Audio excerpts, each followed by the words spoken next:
What's up, everybody? My name is Steve Wright. Welcome to the first episode of Hollywood versus Cleveland, where my buddy John Malloy and I are going to discuss mostly movies, but we plan to open it up to other kinds of media as well. We're calling this Hollywood versus Cleveland because I've spent over half my life in Hollywood working for the Bachelor franchise and reality television. And I was also fortunate enough to make a movie called Al and the Dog. That's the Hollywood part of that title. And it's Cleveland because, well, John, why don't you tell us why? Because I'm from Cleveland. Sounds about right. In our first episode, we'll be talking about John Carpenter's 1982 cult hit, The Thing, about a shape-shifting alien that assumes the appearance of its victims. If you haven't seen it, go check out The Thing and get back to us. John Carpenter, of course, the director of so many movies, Christine, Big Trouble in Little China, The Fog, Halloween, Escape from New York. And part of our discussion, we'll be talking about the 1951 version of the movie, The Thing from Another World, and the novella that both movies are based on, Who Goes There by John W. Campbell. But first, let's start with the 1982 version, The Thing. Over time, it's found its audience, and a lot of people consider it a cult hit. And yeah, I mean, some people regard it as one of the greatest science fiction horror movies of all time. But when it opened 40 years ago, that wasn't exactly the case. And John, why don't you talk about that a little bit? Okay. Disappointed! Yeah, so I mean, a lot has been made of this movie over time, and definitely it just keeps kind of snowballing and getting more fans. When the movie was initially released, he had a budget of $15 million, and they only ended up making about 20. And I think that was a huge disappointment. Carpenter was coming off of Halloween and some of these he was basically seen as like an up and coming kind of guy. This was an exciting release, and it just didn't catch on with audiences. 1982 was a crazy year for all kinds of new types of movies, and E.T. came out like right before, 2 weeks before it. Totally different style movie, but also about an alien. This alien is, friendly as opposed to The Thing. So maybe audiences were kind of primed for a more Spielberg style story. Blade Runner opened the same day. That movie didn't actually do as well on opening either. I think one of the things about this movie, and one of the reasons maybe it didn't catch on, is there's a great story in this movie, and then there's a bunch of special effects in this movie, and that confused audiences. I mean, you have the story, and then you have these sort of grotesque special effects, and at that time those special effects were really groundbreaking and distracting almost for people.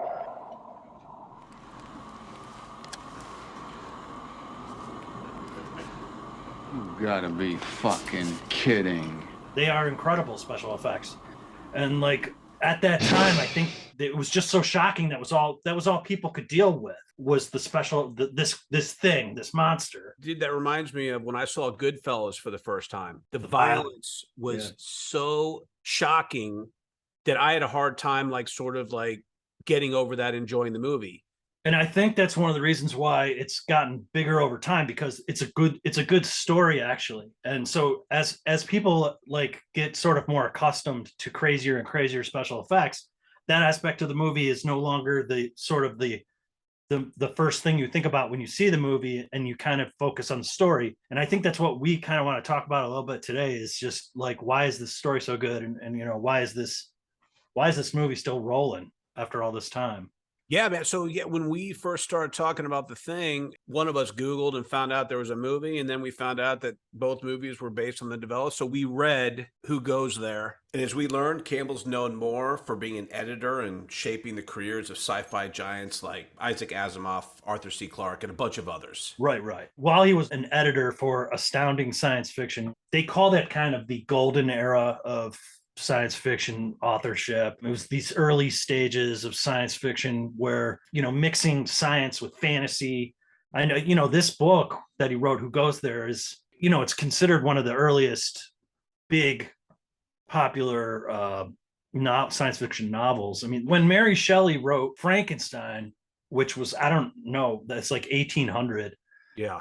Nobody is going around going, yeah, that's science fiction. It's, horror or something. It's a scary story. And then Jules Verne, 2000 Leagues Under the Sea, and these kinds of stories, adventure stories, maybe Tarzan. Like this guy Campbell, he's going to MIT, and I think his degree from Duke was a science degree of some sort. I mean, this guy was trying to insert like actual real science Cool.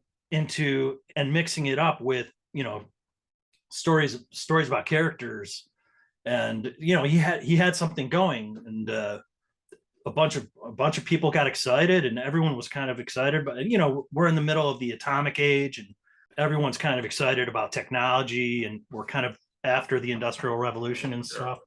Well, dude, and it is a fun read. Yeah, it is. It's an exciting kind of story. Most of the exposition in the story is dialogue. Right. It's yes. The whole story is almost all dialogue. None of the like action scenes are in the book. I mean, they're happening off screen, so to speak. When they go and kill the dogs, like that's you don't get to witness that. The characters leave the room and they come back and they're like, we had to kill all the dogs. So almost the entire story is just people sitting around having discussions about the different things that are taking place. Right. Yeah.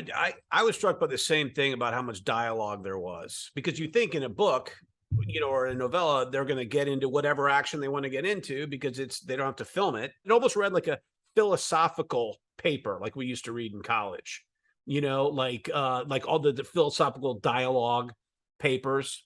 Yeah. When that book opens, this is set in the Antarctic. They've already found this ship. They've already found a body frozen in the ice. And it basically opens up on a debate between mostly Norris and the rest of the group. He is against melting the ice and letting this thing out. He's worried about diseases and the implications that might happen by thawing this thing out. And pretty much the rest of the group is arguing against him that this thing is of a different. It's an alien. There's no way it can infect anybody. And one of the big themes that comes up is complex versus simple creatures. So they talk about like fish being simple creatures that can survive a freezing process, but complex creatures like humans and this alien cannot survive a freezing process just because they're too complex. But that theme of complex versus simple creature, that is like a foreshadowing. Interesting.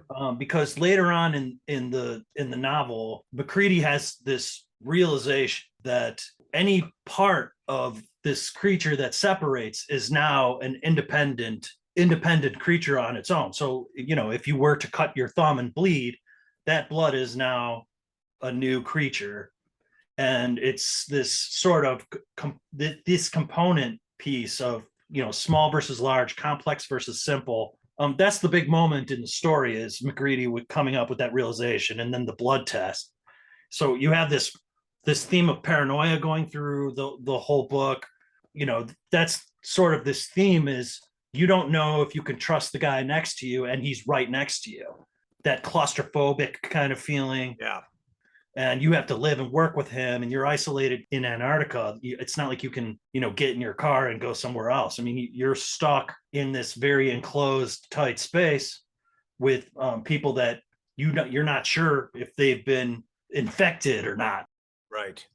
So they do decide to thaw the thing out in the novella. They think it's going to take like days to melt. It's going to take a long time for this giant block of ice to melt. And Conant is a physicist. Yeah. And he's sort of tasked to stay up with it. And Campbell describes as drip, drip, drip of the ice melting.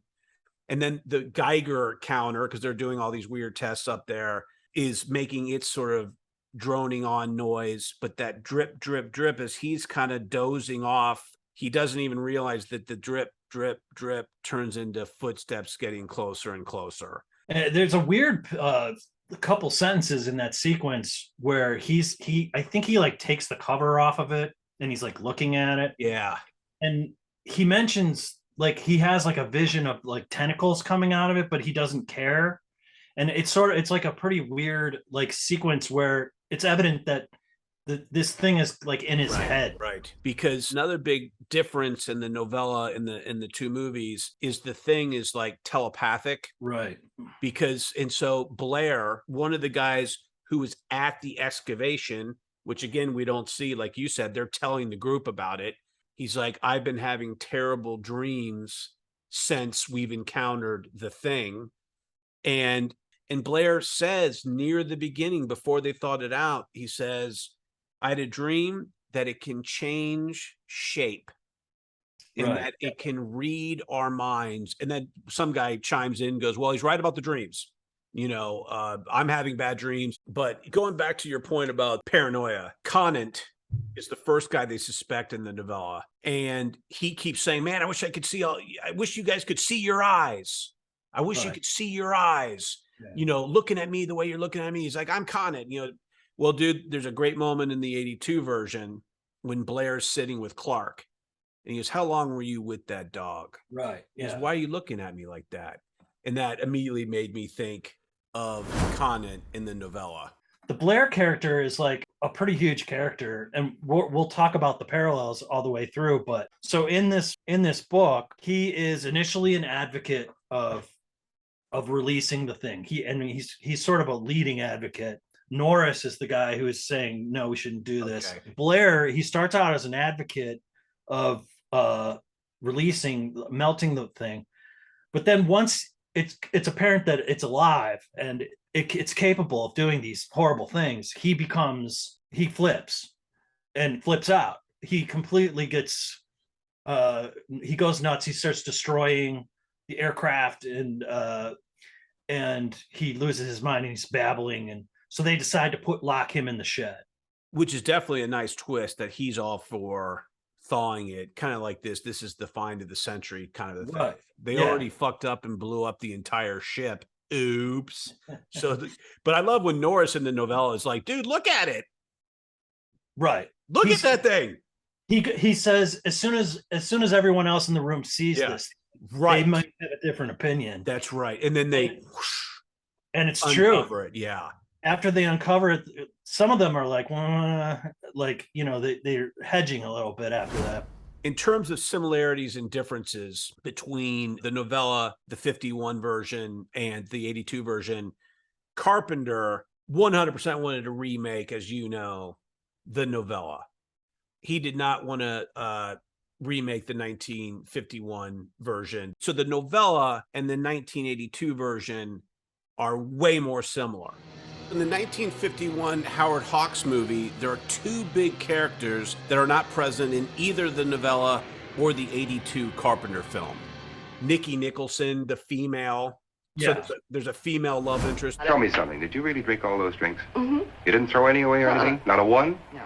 Holy cat. I thought I was good. 51, it kind of makes sense. They wanted to sort of shoehorn in a love interest, so there's some kind of snappy dialogue between her and the dashing captain hero guy. And then Ned Scott, the civilian reporter that's there. What are you doing here, Mr. Scott?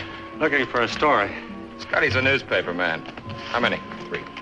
It's funny because the tone of the 1951 version is clearly I know Casablanca was like 10 years earlier, but there's like kind of this snappy dialogue between the male and female lead and love interest, and it's a little bit more faster paced. It just feels like an old 1951 movie.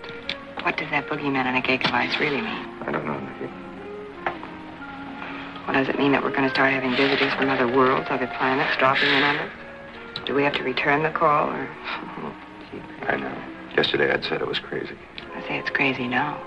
And of course, the nature of the thing in 1951 version, the thing from another world, the thing is like a Frankenstein-like plant monster. And I just wanted to touch on that blood test because that is a key difference between the 51 movie and the other two. The blood test is like emblematic of this paranoia, because it's like, I don't know who is what, and there's no need for a blood test because no one's ever going to get infected. Right. In the 51 movie, everybody's roles are static. They don't evolve or change. Nobody's getting infected or whatever. Gentlemen, do you realize what we've found? A being from another world, as different from us as one pole from the other. If we can only communicate with it, we can learn secrets that have been hidden from mankind since the beginning of... Dr. Carrington, he's always Dr. Carrington. And he always has the same motivation throughout the whole movie. Good point. Holy cat, it's moving. Henry is always Henry. He always has the same sort of goals in mind.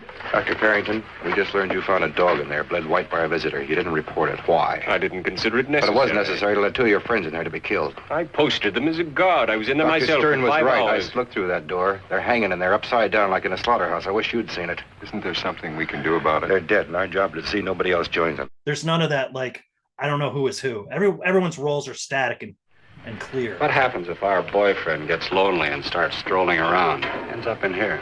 What do we do? I've been trying to figure that, too. Nothing seems to hurt us. $64 question. What do you do with a vegetable? Boil it. What'd you say? Boil it, stew it, bake it, fry it. Hey, that makes sense. Cold doesn't bother it. Maybe Dr. Carrington will ask it to crawl into a double boiler. That's a great point, John. You know, the characters don't trust Dr. Carrington, but nobody's suspecting anyone else of not being human in the 51 version of the movie. So one similar thing in all three, there's this idea that we can't let the thing get back to the mainland. Right. Because it could be the end of the world. The creature in the greenhouse is obviously multiplying itself in this identical fashion. And we have no way of finding out how much it can multiply. It'll need more blood, and it'll make every effort to obtain what it needs. It's been imprisoned and is therefore harmless. How can you be sure of our safety? Or more important, the safety of the world? Think of 1,000 of such creatures, 10,000. So at the end of the novella, Yeah. Creedy and Norris, they're going up to Blair's shack where they have him locked up. Yeah. And he's the last person they have to give a blood test to. So they're on their way up to go test him. And once they get outside, they notice like the first signs of spring. They see an albatross flying in the distance, and they have this fear. If the thing gets to that, it can fly to the mainland. Like that could right there could be. Norris pulls out a gun and starts shooting at it. And he doesn't kill it, but it goes behind a hill or something. The thing in the air screamed hoarsely. Its great wings worked frantically as a dozen feathers floated down from its tail. Norris fired again. The bird was moving swiftly now, but in an almost straight line of retreat. It screamed again. More feathers dropped, and with beating wings it soared behind a ridge of pressure ice to vanish. Sounds like the Russian in The Sopranos. Sort of. Yeah. The albatross? Yeah, well, they get a hit, and it kind of like goes over the hill, but they don't know what happened. Oh, that's a good analogy. What the fuck? I got him, didn't I? Yeah. They finally go into the shack to get Blair. They're looking through like the peephole or the crack in the door, and they see this device that he's working on, and they realize he's the thing. Instead of a ship, it's this anti-gravitational, like almost like a harness of some kind, jetpack or something. Yeah. And they get to him, and what do? Do they burn him? Yeah, so McCready has a blowtorch on him. It sounds like it goes out in the snow. And right. And he's like burning it, and he just slowly burns it with a blowtorch. So it's kind of gruesome in a way. And Norris says 1/2 hour later, we would have been too late. But they've already considered. They saw the bird flying. Is it possible? They don't think it got to the bird. So it ends hopeful, but still with a little bit of this ominous doubt. The 82 version has a wonderfully ominous ending, but we're going to talk more about that later.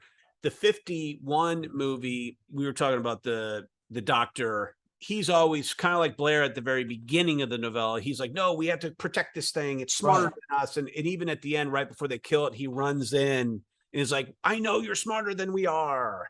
And it's like, Frankenstein knocks him down and everything. There's a short moment there where as he says that to him, and as a viewer, you don't know like is this going to work? You're wiser than anything on Earth. Use that intelligence. Look at me and know what I'm trying to tell you. I'm not your enemy. I'm a scientist. I'm a scientist who's trying. They shot a version where the Frankenstein thing, when he says that to him, you're smarter than us, we want to learn from you. He hands him a tiny flower and they embrace. Just kidding. They kill the thing in the 1951 version. And at the very end, the press character, Scotty, he gets on the radio to report finally that they encountered a alien life form. I bring you a warning. Every one of you listening to my voice, tell the world. Tell this to everybody wherever they are. Watch the skies everywhere. Keep looking. Keep watching the skies. Which is not super ominous, but still has a little bit of that flair. I was telling you before that they in the trailer for that movie, that's the like big theme of the trailer. It's like, watch the skies. And so this gets into some of this like Cold War stuff. You know, this movie comes out in 1951. The war has just ended. Imagine yourself in 1951 going to see a movie like this is a topical kind of thing for you, like, oh, the Russians, blah, blah, blah, blah, blah, and watch the skies. I mean, this is so that's the level of paranoia in that movie. It's this Frankenstein monster is us versus them. Watch the skies for flying saucers, you know, because it could be Russians. Like, there's this slight implication that it's us versus them. Believe an airplane unusual type crashed in our vicinity. Please send facilities to investigate. Most urgent. What do you suppose you'd find up there besides a good-looking girl? I don't know, sir. Any of our ships missing? No? No Canadians either. Could be Russians. They're all over the pole like flies. And then when Scotty is like, I got to tell the story. I got to get this story out. And Henry's like, you're not doing that. I remember that. And he goes, what are you talking? You know, free press. This is America. Even the Russians wouldn't act like that. I mean, and think about this, like on everyone's minds. I mean, atomic bombs were just dropped a few years earlier, and that's all that anyone could think about. We're headed into space race stuff. Sweet. So now let's focus on the 82 version. Carpenter said when he was promoting the thing. What is the reaction you're after in this particular film? Well, it's much the same as getting on a roller coaster. There's a big build-up to the first time you go over the edge, and when you do, there's no stopping it. What do you think the moment is of the tip-off when the movie takes off and never looks back? And I'm so sure of my answer. If you don't say what I am thinking, you will be wrong. I don't know if this is a tipping point, but when Windows comes into the storeroom and he looks over,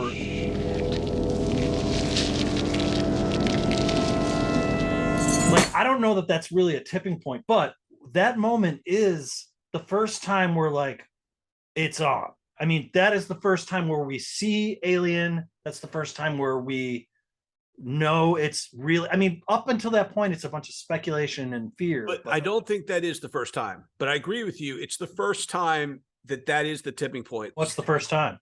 When the thing attacks the dogs and they all run to the kennel.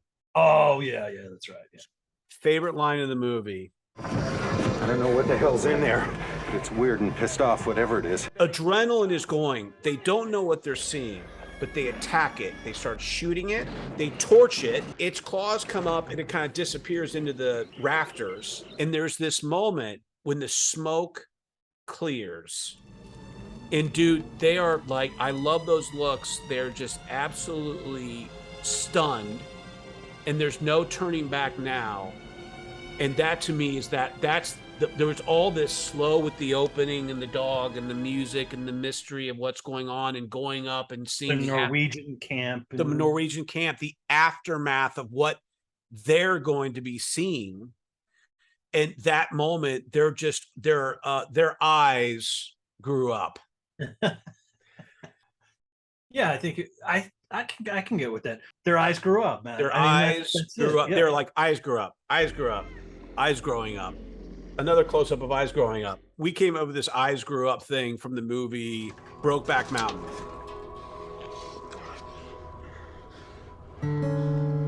And there's this close-up of her, and she goes,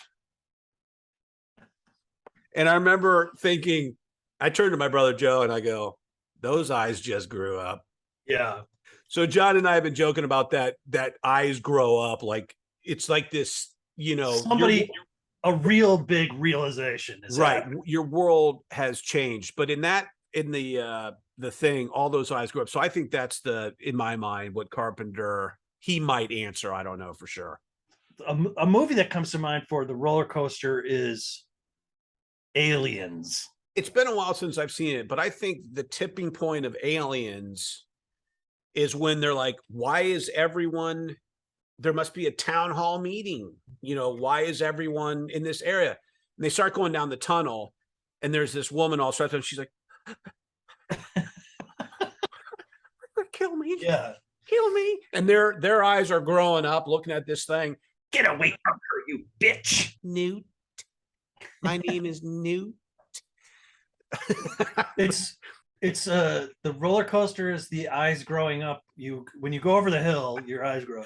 So but anyway, but tell me about your Cold War theory. You touched on it a little bit, but I think as far as the Cold War is concerned and media, there's kind of like two phases. There's the initial Cold War, where we're kind of dealing with sort of the atomic era and the space race.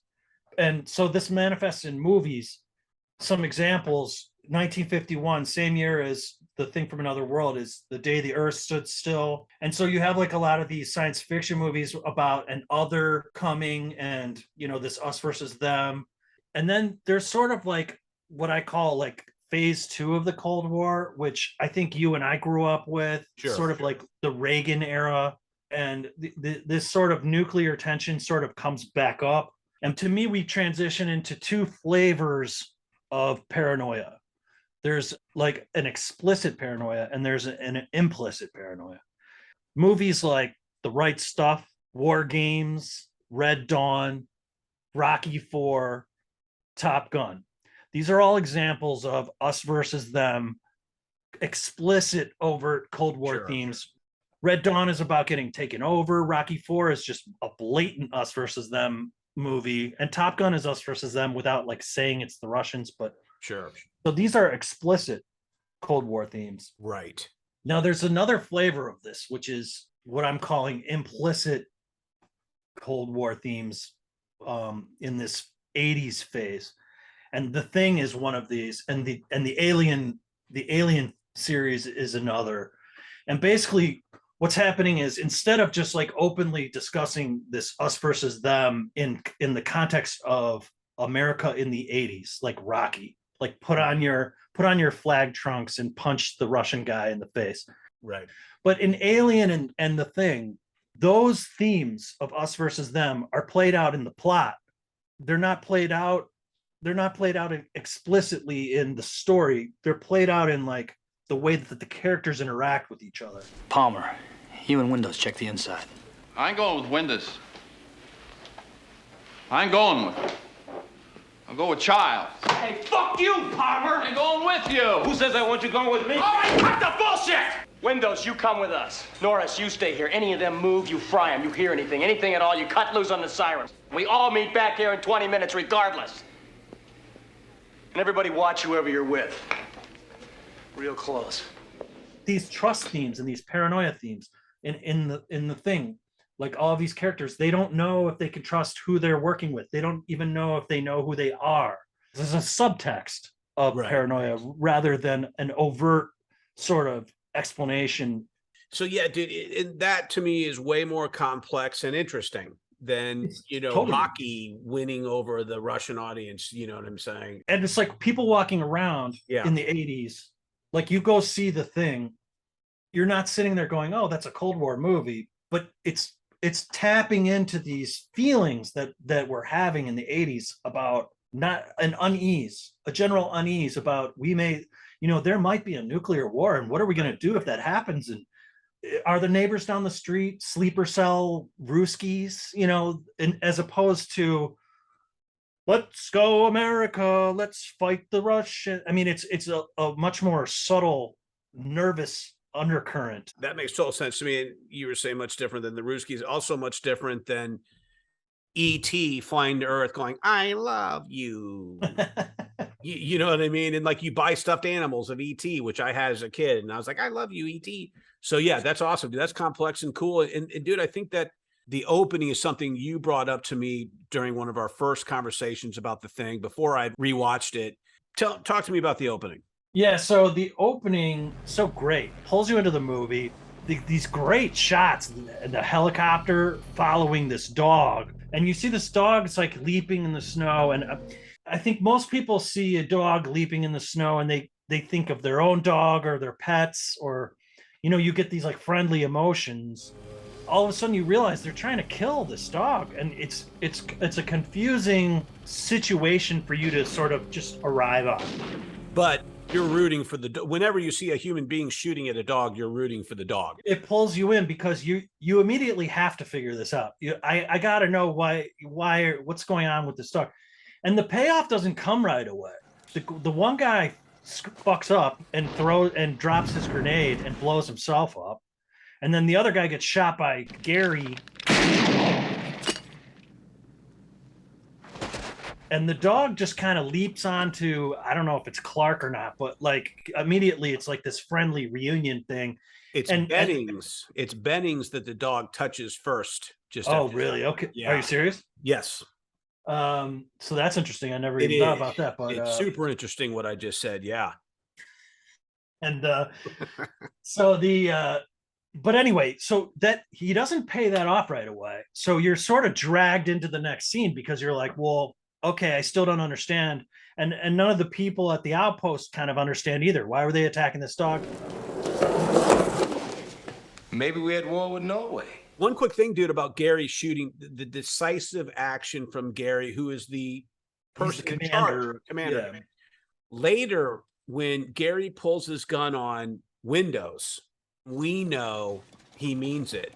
Put that down. No. I'll put this right through your head. You guys gonna listen to Gary? You gonna let him give the orders? I mean, he could be one of those things. The thing that makes the story so great for me, and the thing that, like, I think resonates, is this paranoia claustrophobia concept. The isolation combined with, I don't know who is who and who's on my side, and I don't know who's a thing and who's not a thing. It starts with Blair, which you mentioned earlier. How long were you alone with that dog? I don't know, an hour and a half, maybe. What the hell are you looking at me like that for? I don't know. That's the beginning of Paranoia, because it's like all of a sudden our characters that we're watching, like there's some tension between them. The next big one is Fuchs pulls Mac aside when they're clearing that storeroom out. Again, it's like this sort of paranoid behavior. I have to talk to you. I'm tired of talking, Fuchs. I just want to get up to my shack and get drunk. Mac, it's important. What is it? Outside. It's 40 below outside. In the Thiokol. Please, Mac.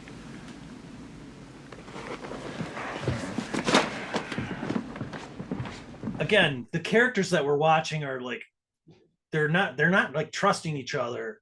We're talking about each other behind each other's backs. We're locking doors, and then Blair runs this program.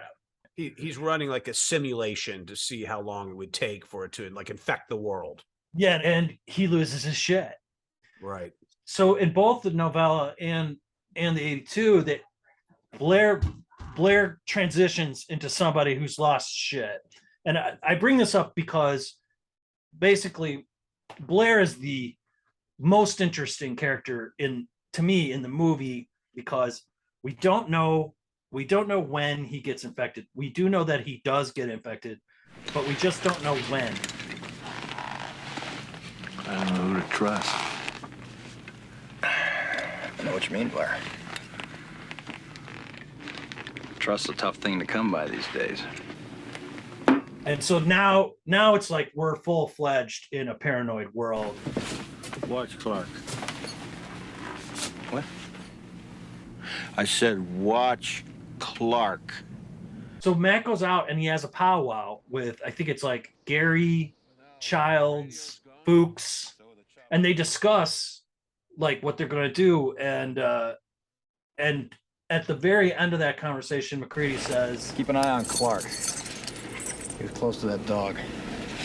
So he passes on this meme, this paranoia from Blair onto that group. So as soon as he says to those other dudes, watch Clark, then they have the blood locker argument. Somebody got to the blood. What? Where's Clark? Right here. Wait a minute. Was this broken into? No, the lock is undamaged. Somebody opened it, closed it, and then locked it. Great. Well, who's got access to it?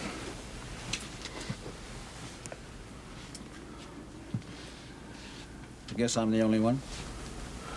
And I got the only key. Oh, that test have worked, Doc? Oh, I think so, yes. Somebody else sure as hell thought so. To me, the blood test scene is the best scene in this movie, and it's a culmination of all the things that we've discussed. It's a culmination of the paranoia. It's a culmination of the concept where I don't know who I'm talking to. The idea of a blood test is, you know, do you trust the person that you're next to? Now, this is embodied so well. The scene is just so excellent. They have these guys tied on this bench sitting there, and they're tied right next to each other. Okay. Right. Yeah. And he's going through this test, and they keep cutting to these guys looking, like their eyes looking around, and everybody is nervous. So he pulls Palmer's blood out, and it's almost a fake out, because he says right before that, he goes, "We're doing you next, Gary." Mm-hmm. And then he's like, you know, and you, in a way, you're sort of just waiting for that to get over with so that we can see the Gary one. Palmer now.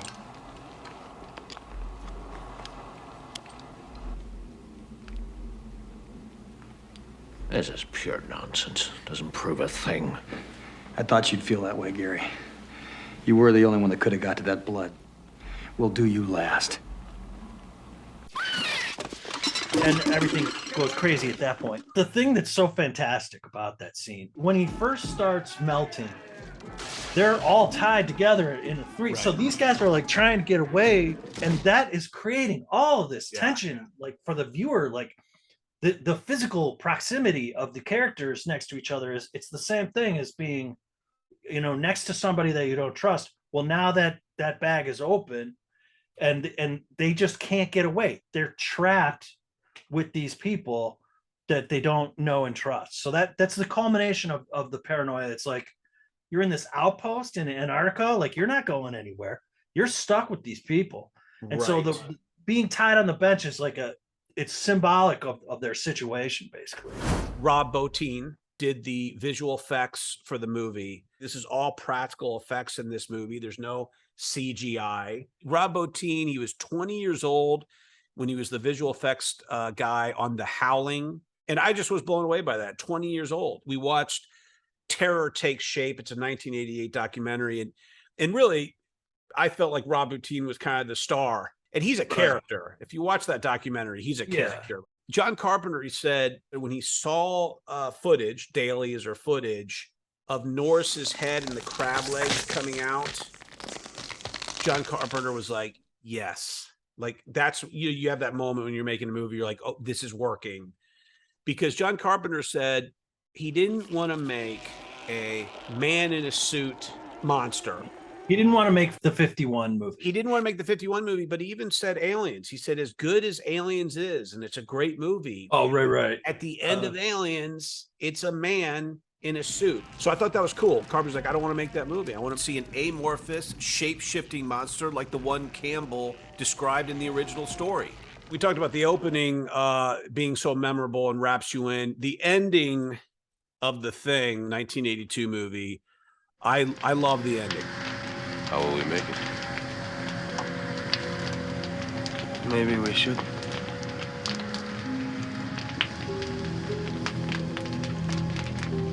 If you're worried about me. If we've got any surprises for each other, I don't think we're in much shape to do anything about it.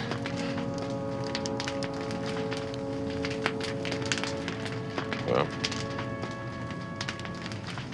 what do we do? Why don't we just wait here for a little while? See what happens.